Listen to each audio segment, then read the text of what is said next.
Bonsoir Jean d'Amérique. Bonsoir Arnaud. De nombreuses actualités qui me donnent cette occasion de vous accueillir ce soir. Alors, je vais les dire. Le 5 mars, vous jouerez votre pièce Cathédrale des cochons à Caen. Vous ferez les 7 et 8 mars une performance lecture, un poème dans la flaque rouge à la Ménagerie de Verre, dans le cadre du Festival des Inaccoutumés. Le 13 mars, il y aura un concert autour de votre album, Mélancolie Gang. Ce sera à la Maison de la Poésie à Paris. Il y aura d'autres dates en tournée le reste de l'année. On peut aussi citer quand même la dernière publication en date, Quelques pays parmi mes plaintes, aux chaînes éditeurs. Des actualités dont on va parler, bien sûr, mais pour mieux vous connaître, que ce soit dans votre parcours, vos sources d'inspiration, vos méthodes de travail. Mais dire aussi que vous êtes l'un des invités les plus jeunes de cette émission, qui est dans sa 4e saison, puisque vous n'avez pas encore 30 ans, Jean d'Amérique, c'est même loin, ce sera pour la fin de l'année 2024. Alors la question première, toujours, c'est celle de la vocation, comment on la découvre, comment le désir advient. Alors une première piste, on va écouter l'intro du premier album du groupe de rap haïtien Barricade Crew. On dit plus fort. Encore et encore, l'obligé plus fort. Sagesse vaut plus que l'or. Yeah, jusqu'au bout. Y'a pas qu'à plier nous. Y'a pas qu'à plier nous. Pas s'oublier, au contraire, fait carré briller, la multiplier, Apocalypse time, la fight, révolution mentale, déjà enclenchée, la passe et plan social. Déjà musical, pas qu'à empêcher de crier. Y'a un mouvement sans fin. C'est pour ça, nous dressons barricades contre toute barricade. Jusqu'au bout. Alors Jean d'Amérique, qu'est-ce qu'il se dit, on a compris certains des mots de cette intro du premier album de Barricade Crew, qu'est-ce que ça évoque pour vous tout de suite? Eh ben, ça me donne des frissons parce que c'est un groupe de rap mythique en Haïti qui a marqué ma jeunesse et celle de beaucoup de gens de ma génération. Et cette intro, c'est leur dernier album qui s'appelle Jusqu'au bout. Et l'idée dans cette intro, c'est de dire on va continuer le mouvement de révolution jusqu'au bout, quoi. C'est vrai qu'alors, en 2006, vous avez 11 ans quand vous quittez votre village natal pour aller à Port-au-Prince pour suivre le collège. Vous aviez commencé déjà à écouter du rap avant, mais d'être à Port-au-Prince, j'imagine, c'est d'être dans ce monde-là, là où se crée cette musique à ce moment-là, et elle compte pour vous. Oui, en fait, c'est vraiment à Port-au-Prince que je suis entré dans cette culture du rap parce que, en effet, là, c'était l'explosion de ce mouvement en Haïti, parce que même si ça existait avant, mais l'âge d'or du rap haïtien, c'est vraiment entre 2005 et 2008. Et donc, je vais y prendre goût. Et c'est comme ça que ça va m'amener, d'abord inconsciemment, mais c'est comme ça que ça va m'amener à l'écriture, en fait. Vous commencez quand à écrire vous-même? Eh ben, ouais, j'avais 11-12 ans, donc, et je faisais des premiers textes qui étaient vraiment on va dire, un ramassis de rimes ennuyantes, si vous voulez. Mais c'était un début et je partageais avec mes copains dans le quartier ou à l'école. Et après, il y a des profs qui ont vu des choses que j'écrivais justement et qui m'ont amené vers les livres. Et là, ça va m'ouvrir une porte. Et de plus en plus, je vais m'accrocher à l'écriture parce que je me rends compte du pouvoir que ça me donne. J'avais enfin un espace où parler. Et ouais, au fur et à mesure, ça va devenir un peu plus sérieux, on va dire, jusqu'à ce que j'en fais mon métier, on va dire. Voilà. Alors effectivement, toujours saluer l'importance des professeurs qui souvent sont là pour guider, parce qu'ils se rendent compte de votre potentiel, Jean d'Amérique. Alors ils vous orientent vers de nouvelles lectures. Il faut dire qu'en Haïti, il y a un rapport à la poésie qui est très fort. On en parlait dans cette émission avec Louis-Philippe d'Alembert. C'était en avril 2021. Comme beaucoup d'écrivains haïtiens d'ailleurs, je suis entré en littérature par la poésie. C'est un genre vraiment majeur en Haïti. Quelqu'un, vous l'avez dit, comme Saint John Perse, m'a beaucoup apporté adolescent, et j'étais fasciné par ces textes de grand vent, en fait, de souffle, où je parle justement de vent, de anabase ou d'exil.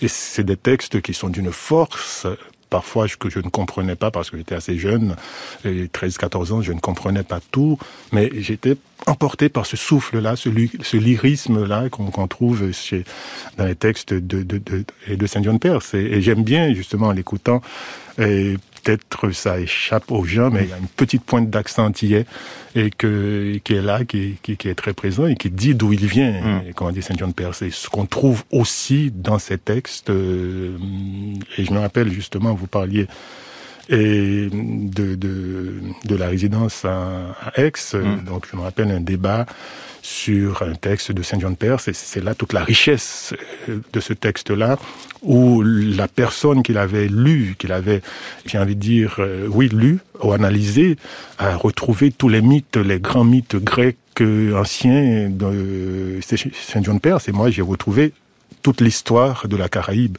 en fait. Et on a fait deux lectures complètement différentes.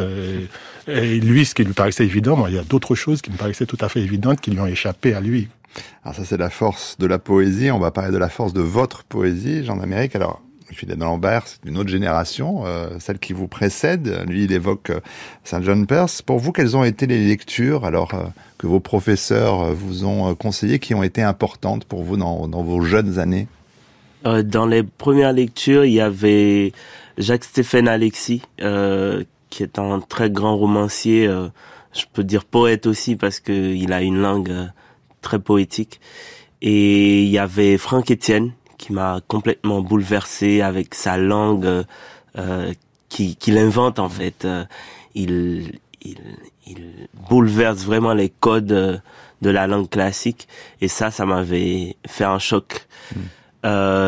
Ensuite René Depestre ou Marie Vieux-Chauvet. Là, je cite que des écrivains haïtiens. C'était les premiers que j'avais découverts, mais un peu plus tard, je rencontre aussi la langue de Césaire, Mahmoud Darwich, et du coup, ça va faire toute une constellation de belles étoiles qui vont éclairer mon chemin dans l'écriture. Alors, ce chemin, il passe aussi rapidement par des scènes ouvertes. Vous allez lire vos textes en public, Jean d'Amérique. Ça vous procure quoi comme type de sensation de monter sur scène et de dire votre poésie? Je me sentais vivant, je me sentais exister, parce que lire devant un public, clamer son texte devant un public, c'est une manière, en fait, pour moi, d'assumer un peu plus directement ce que j'ai écrit. Et du coup, je suis animé par une autre force, et je trouve que les mots prennent une autre dimension aussi quand ça devient musique à travers la voix, et on a la possibilité de toucher les gens directement avec de l'émotion.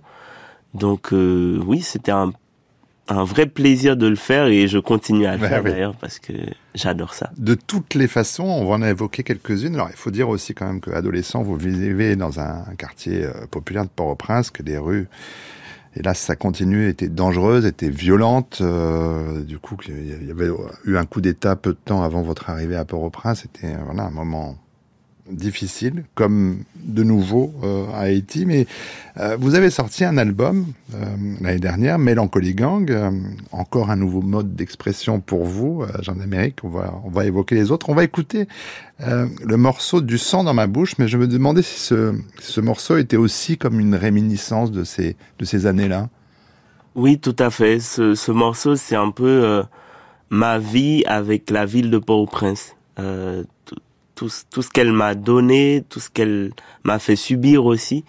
Et malgré tout, c'est une ville que j'aime et que je porte dans ma chair, dans mon sang. et que j'ai envie de voir vivre. C'est un peu une déclaration d'amour, donc ce morceau à Port-au-Prince. On l'écoute.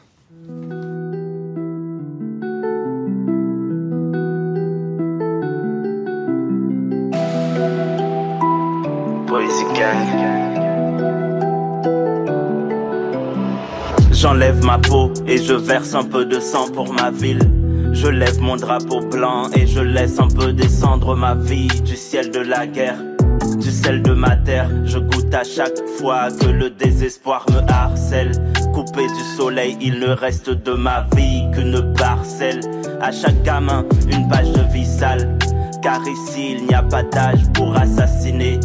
T'étonne pas que c'est avec des balles qu'un gosse rend hommage à sa cité. Je suis un peu trop pincé entre le marteau et l'enclume, voyant des rêves gâchés au portail Léogane. Port-au-Prince est gravé dans ma peau et ma plume s'est tachée de sa sauvegarde au bord du vide. Des vies s'ébranlent au bord d'une ville, un 12 janvier qui tremble. Personne semble être sensible à ces vies qui sombrent à la lueur d'une triste saison.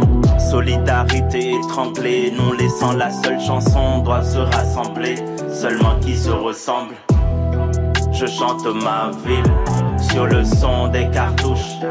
Ma voix veut dessiner ma vie, mais y a du sang dans ma bouche. Y a que du sang dans ma bouche. Y a que du sang dans ma bouche. Bicentenaire, berceau des rêves d'un enfant de la ville. Une cigarette au bout des lèvres qui enfante la vie. Du sang sur la main, en guise de signature pour chaque crime. Moi, je redessine l'espoir qu'on assure à chaque cri. Comme Wheezy, j'ai de la glace dans les veines. Besoin de soleil pour mon corps frêle. Marre de voir de l'amour à l'envers. Un gosse caresse son revolver et mon cœur fêle à l'ombre des coups de feu. Les jours sont noirs et le ghetto pleure. Achète-moi un bouquet de joie pour que je paye ma dette aux pleurs. Oh ma ville, terre nouée entre misère et décombres. Oh dans ma ville, qui se cherche entre lumières et ombres. Je chante ma ville sur le son des cartouches. Ma voix veut dessiner ma vie, mais y a du sang dans ma bouche. Y a que du sang dans ma bouche. Alors j'ai un peu brûlé les étapes en parlant de ce disque dont on vient d'écouter un extrait, Jean d'Amérique, puisqu'il est sorti l'année dernière, mais c'est un mode d'expression, celui de la musique, qui était, j'imagine, un désir ancien pour vous. Oui, tout à fait, parce que c'est comme ça que je suis entré dans l'écriture, c'est par le rap. Et du coup, ça c'est resté un peu comme un premier amour auquel je voulais revenir. Et au début, j'avais fait quelques scènes à Port-au-Prince quand je partais propager mes textes un peu partout sur les scènes. J'en avais fait un peu et j'avais un peu arrêté ces scènes-là. J'ai continué avec mes livres à faire des performances. Et du coup, récemment, oui, j'ai eu envie de revenir à cette musique que j'écoute d'ailleurs beaucoup dans mon quotidien et que j'avais envie de faire. Alors vous serez en concert donc le 13 mars à la Maison de la Poésie à Paris, d'autres dates suivront. Comment est-ce que vous abordez la scène quand il s'agit de ce type-là d'expression? C'est-à-dire que vraiment là, la musique a une place très importante. Oui, bon, dans mes performances... Aussi, oui. J'ai souvent de la musique. C'est peut-être pas le même format exactement, mais il y a toujours une ambiance hip-hop dans ce que je fais sur scène, de la scansion, et j'adore l'énergie que la musique me donne pour porter les mots. Même si les mots sont importants, mais je pense que j'ai besoin d'une synchronisation réelle sur scène, où c'est pas la musique qui est plus importante, c'est pas les mots qui sont plus importants, mais c'est les deux qui convergent vers une même énergie. Voilà. Alors on écoutera une autre musique un peu plus tard, votre choix, Jean d'Amérique, mais avant ça, on revient à votre écriture poétique. Le premier recueil de poèmes, vous le publiez en 2015, Petite fleur du ghetto, à l'atelier Jeudi Soir.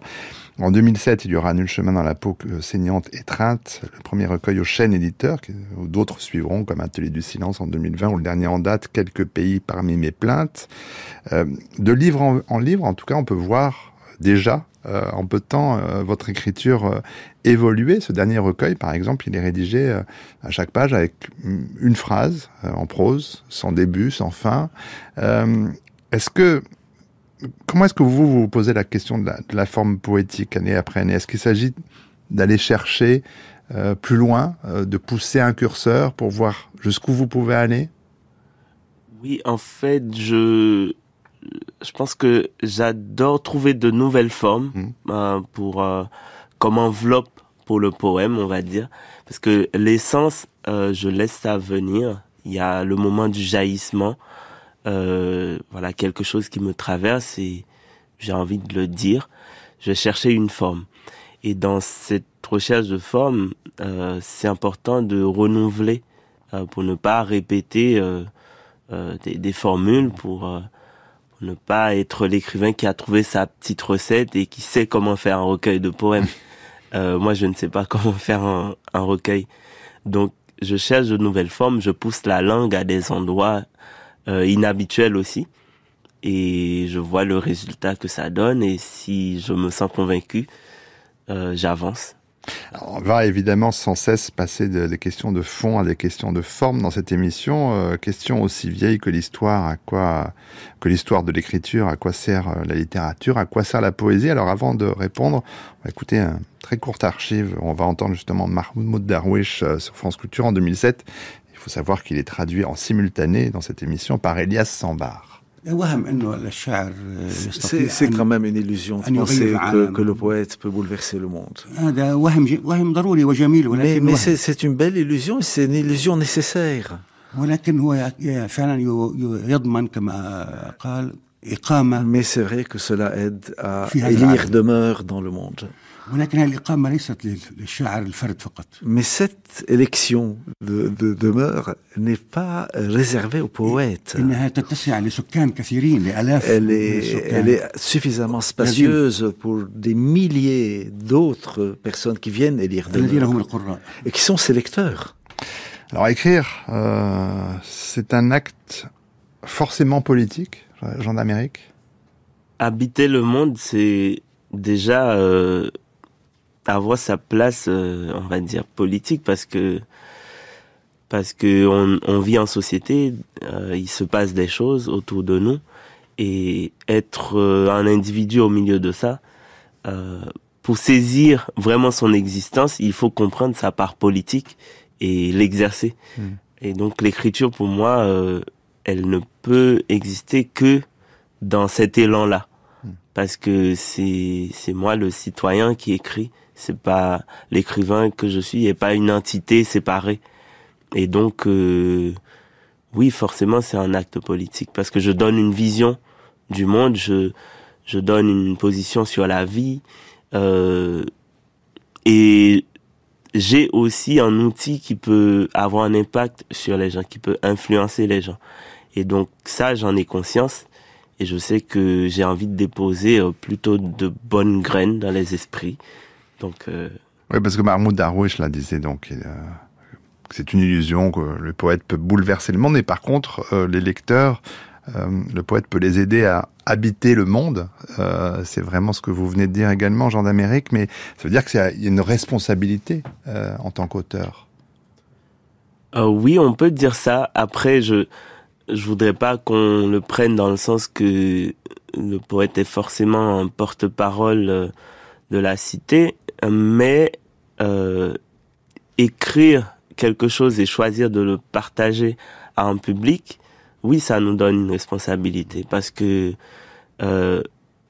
c'est de la nourriture qu'on crée pour les esprits.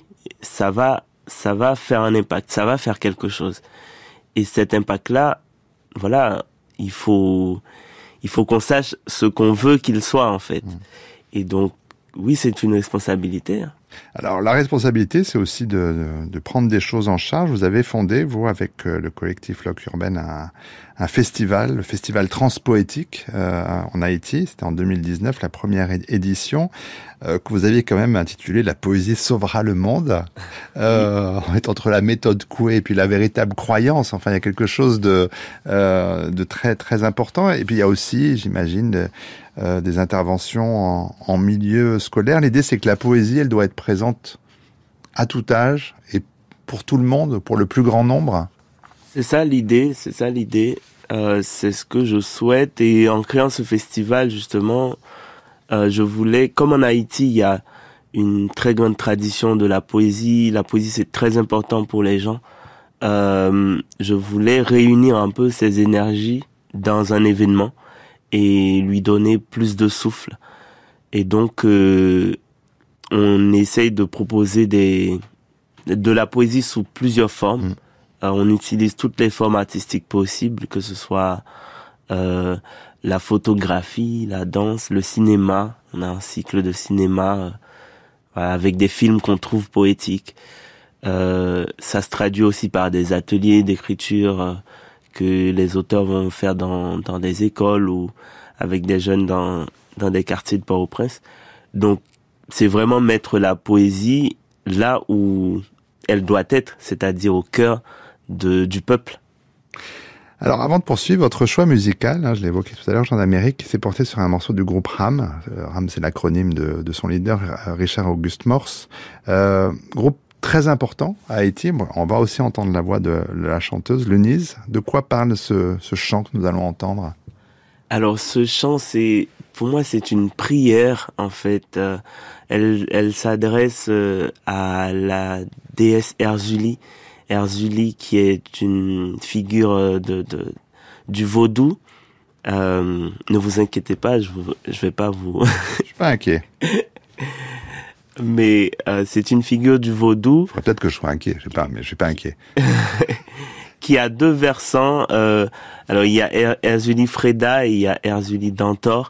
D'un côté, elle représente l'amour, la beauté, la sensualité, et de l'autre côté, c'est une femme guerrière, protectrice, et qu'on dit aussi qui a animé des révolutionnaires haïtiens, voilà, à l'époque de la grande révolte des esclaves en Haïti.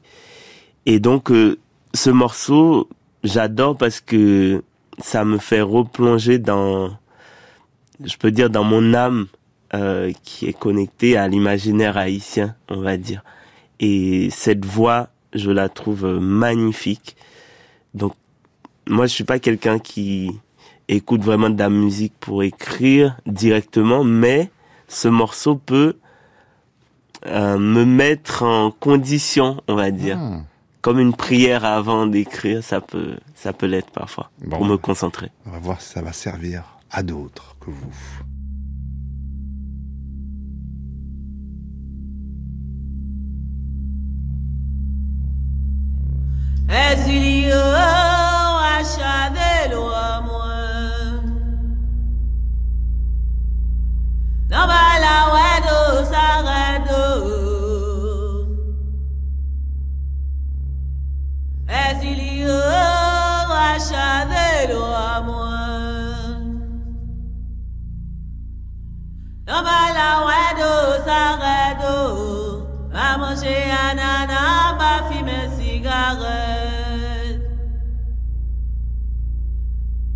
Manger ananas, ma fumer cigarette, va manger cocoyer, comment la chambre fait manquer.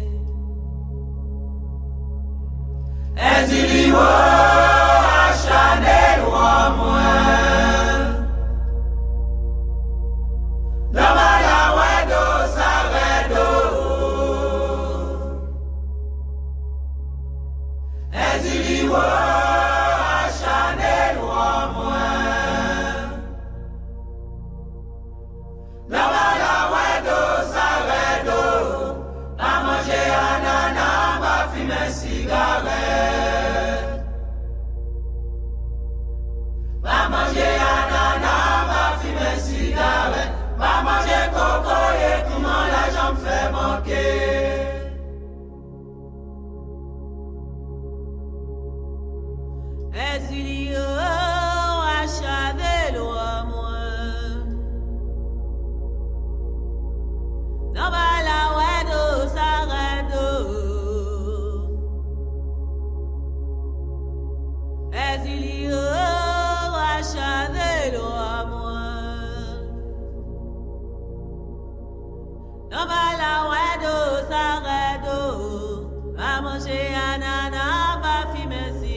va manger ananas, va fumer cigarette, va manger cocoyer, comment la jambe fait manquer.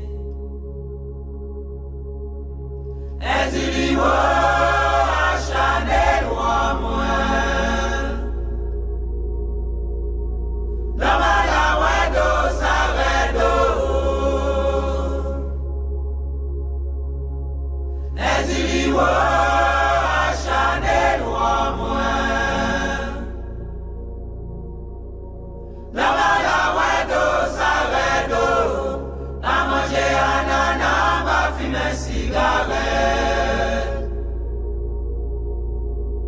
Va manger ananas, va fumer cigarette. Va manger cocoyer, comment la jambe fait manquer. Va manger cocoyer, comment la jambe fait manquer. Va manger cocoyer, comment la jambe fait manquer. Va manger cocoyer, comment la jambe fait manquer. Va manger cocoyer, comment la jambe fait manquer. Après avoir écouté Ram et être en condition, encore plus grâce à vous, Jean d'Amérique, on va continuer à évoquer votre parcours, déjà très riche, pour dire que vous avez aussi écrit un roman, Soleil à coudre, paru chez Actes Sud en 2021. Qu'est-ce qui vous a fait aller vers cette forme-là? Est-ce que c'était le besoin d'avoir un récit structuré qui puisse se développer? Il y avait besoin du roman? En vrai, je l'avais pas prévu. C'est vrai, j'avais pas prévu d'écrire un roman. C'est vraiment arrivé dans l'expérience de l'écriture, dans l'expérimentation des formes. J'avais une idée, j'ai pris une note comme ça sur un personnage. J'avais l'image d'un personnage et ça ne laissait pas entendre que j'allais vers le roman forcément, parce que dans mes recueils, parfois il y a des personnages. Donc là, j'avais juste pris des notes. Et après, je suis revenu là-dessus et je me suis vu en train de continuer à déployer ce personnage qui a amené d'autres, d'ailleurs qui, au final, n'est pas resté le personnage principal. Donc, un personnage amène un autre, une situation amène une autre et l'écriture se déploie. Donc, je continue et au fur et à mesure, l'histoire se construit. J'avais même pas de plan vraiment, donc on va dire le roman est arrivé. Voilà, et j'en suis très ravi. Oui, parce que il y a un roman, mais il y a une sorte de rigueur poétique dedans. Il y a toujours votre langue, Jean d'Amérique, mais est-ce que cette forme romanesque, qu'est-ce qu'elle a posé comme question en termes d'écriture, même une fois que vous vous êtes rendu compte que vous étiez en train d'écrire un roman, qu'est-ce qui a posé problème ou qu'est-ce qui a été justement plaisir? Alors, le grand challenge et plaisir, on va dire, c'était de rester poète en écrivant une histoire, en déployant vraiment un récit sur le long cours. Toujours rester dans ma boussole qui est la poésie. Et donc, ça m'a demandé de beaucoup retravailler mes phrases, trouver le mot juste, l'agencement des mots, ne rien laisser au hasard. En fait, que chaque phrase puisse être autonome dans le texte et porte sa charge d'images, de métaphores comme dans un poème, en fait. Sauf que là, voilà, il fallait donner, on va dire, une existence au personnage et un sens au récit. Donc c'était plus là le challenge. Réussi, encore une fois. Et une autre forme encore, même si elles sont toutes, elles peuvent être proches les unes des autres, mais le théâtre est au départ une forme monologuée, Cathédrale des Cochons, que vous allez donc jouer à nouveau le 5 mars à Caen, accompagné par le guitariste Caprelleur, et on va reparler aussi de lui dans un instant. Il y a même forme pour Rachida Debout, qui n'a rien à voir avec la ministre de la Culture actuelle, hein. C'est une commande du Festival d'Avignon 2021. Puis un troisième texte théâtral, alors là vraiment choral, cette fois c'est Opéra Poussière. Avant de parler de cette écriture, alors pour le théâtre, on va écouter cette fois Franck Etienne, au micro de Delphine Jaffé sur France Culture en 2014. Le théâtre représentait, jusqu'à aujourd'hui encore, représente pour moi la voix royale. Au niveau de la communication, au niveau de l'expression, au niveau du discours, à la fois politique et du discours idéologique, du discours quotidien. On a un peuple qui écoute son vécu, qui revit son quotidien à travers le théâtre. Et la communication est immédiate. Tu es en présence de 400, de 500, de 1000 personnes. Il y avait toujours plus de 1000 personnes, puisque le Rex-Théâtre à l'époque comportait 1300 personnes. On avait 1300 personnes à l'intérieur, assises. Et puis, je ne sais pas, 200 autres dans les couloirs. Donc ça a été, comme on dit chez nous, un véritable baco, une véritable déblosaille. La déblosaille, c'est le tohu-bohu populaire, et puis avec une dimension contestataire.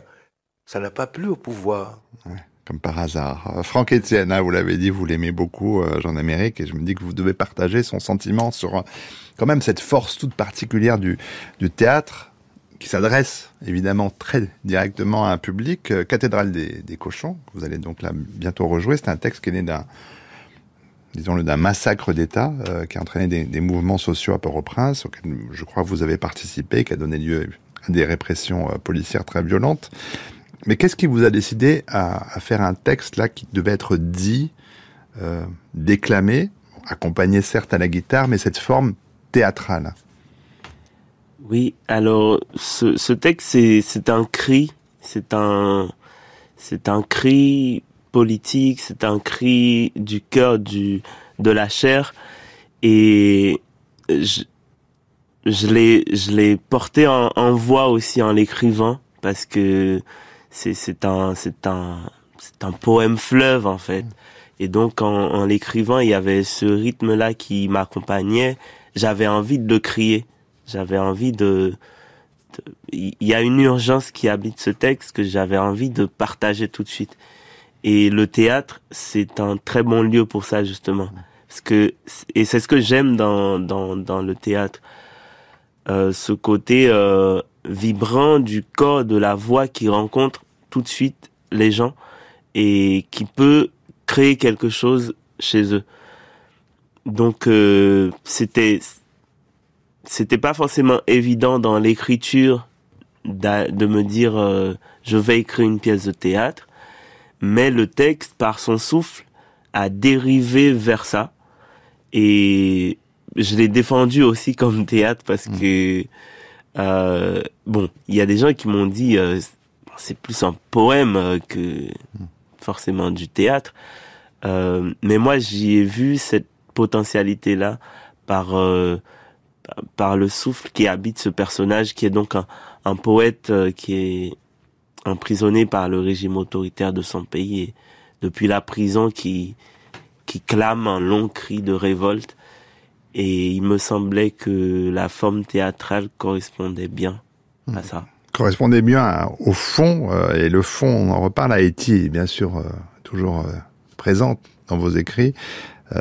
Même si vous passez aujourd'hui plus de temps en Europe, plus de temps à Paris, la violence c'est évidemment une thématique qu'on retrouve dans votre œuvre, mais il y a quelque chose d'encore plus présent, ou très présent, ce sont les femmes, les luttes féministes, une attention quand même très forte portée aux femmes dans vos textes. Le premier recueil, Petite fleur du ghetto, était dédié à votre amie Régina Nicolas, qui était morte sous les coups de son ex-compagnon, des coups de couteau.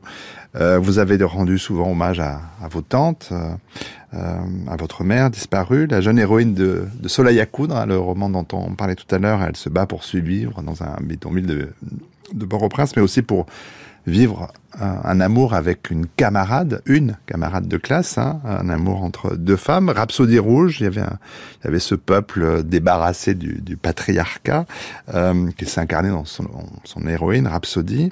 Bon, Rachida Debout, c'est un manuel de révolte, encore un autre. Et puis, je voudrais quand même qu'on parle de Sanité Belair, résistante haïtienne, anticolonialiste, qui évidemment a été un peu mise sur le côté des livres d'histoire. On a fait la place aux hommes. C'est elle qui est au cœur de votre opéra Poussière. Alors, déjà quelques mots sur elle. Elle est vraiment, elle était vraiment oubliée, occultée Disons, en Haïti, on connaît son nom, pas forcément son histoire. C'est-à-dire, par exemple, à l'école, moi, on m'a pas parlé de qui elle était vraiment et ce qu'elle a fait, son parcours, etc. J'ai découvert ça très très tard, en écoutant une prof dans une fac à Port-au-Prince. Elle s'appelle Baïna Bello, c'est une prof d'histoire qui a une approche justement décoloniale de l'histoire d'Haïti et qui d'ailleurs a écrit un petit livre sur les héroïnes qui ont traversé l'histoire d'Haïti. Et donc, je l'entends parler de Sanit Belair et dire des choses que j'avais jamais entendues. Et là, ça va déboucher tout un champ. Je commence à chercher et je me suis dit, il faut que je lui redonne vie en quelque sorte, que les gens sachent un peu son parcours et surtout dans les espaces où on représente, on va dire, les gens qui ont lutté pour notre liberté en Haïti. Elle n'est pas souvent représentée. Par exemple, il y a la plus grande place publique à Port-au-Prince. Ce qui apparaît dans le texte, il y a la plus grande place publique à Port-au-Prince, le Champ de Mars, où on a des statues des héros de l'indépendance d'Haïti. Et Sanit Belair n'y est pas, par exemple. Donc, j'avais fait un peu ces remarques-là et je voulais lui redonner vie par la force de la fiction à travers cette pièce de théâtre. Mais quand même, place importante, votre voix, elle devient souvent la voix d'une femme. Comment est-ce que vous expliquez ça, Jean-Amérique ? Je pense que c'est parce que je suis quelqu'un qui vient de la marge et j'ai toujours envie de représenter les gens de la marge dans mes textes, dans mon travail. Que ce soit... j'ai envie de parler des gens des quartiers où j'ai grandi, des gens qui subissent des injustices parce que je viens de ça aussi. Donc, je pense que c'est ce qui motive ça dans mes textes. C'est aussi le besoin de donner d'autres formes de représentation aux lecteurs, lectrices. On a très souvent l'habitude de lire des récits, des romans qui sont où c'est plutôt, on va dire, des héros masculins en fait qui sont mis en avant. Donc je voulais casser un peu ces codes-là et proposer une autre représentation, laisser les gens entrer dedans. C'est comme ça qu'on façonne aussi notre manière de voir le monde, notre manière de penser. Et puis quelques mots aussi sur un poème dans la flaque rouge que vous donnerez 7 et 8 mars à la Ménagerie de Verre dans le cadre du festival Les Inaccoutumés. Là encore, vous serez avec Lucas Preller. De quelle forme s'agit-il là, Jean-Amérique ? Alors là, c'est une lecture performance que j'ai créée donc avec le festival Belluard Bolwek en Suisse l'année dernière et donc qui va être repris dans le festival Les Inaccoutumés. Alors c'est du poème, justement. J'ai du mal à décrire ce texte parce que il y a un peu de tout dedans, parce que c'est du poème en même temps, il y a de la narration aussi, beaucoup. C'est un long cri où il y a une voix, un personnage qui essaie on va dire, de dealer avec son passé et ce qu'il veut être, qui se débat contre ses ombres, contre ses peines et qui essaie d'avancer. Voilà, c'est comme s'il fait une photographie de sa propre vie et il voit toutes ses blessures et il essaie de les combattre, de les dépasser pour aller de l'avant, on va dire. C'est une de vos riches actualités, Jean-Amérique, 7 et 8 mars à la Ménagerie de Verre, dans le cadre du Festival des Accoutumés, un poème dans la flaque rouge. Avant ça, le 5 mars, vous serez à Caen, à la Maison des étudiants, avec votre pièce Cathédrale des cochons. Le 13 mars, Ce sera le concert autour de votre album Mélancolie Gang à la Maison de la Poésie de Paris. Et puis d'autres dates à venir tout le reste de l'année. Et puis pour les livres, on lit aux chaînes éditeurs, aux éditions théâtrales, quelques-uns des textes qu'on vient d'évoquer ce soir. Merci, Jean d'Amérique, d'avoir été notre invité. Un très grand merci, Arnaud.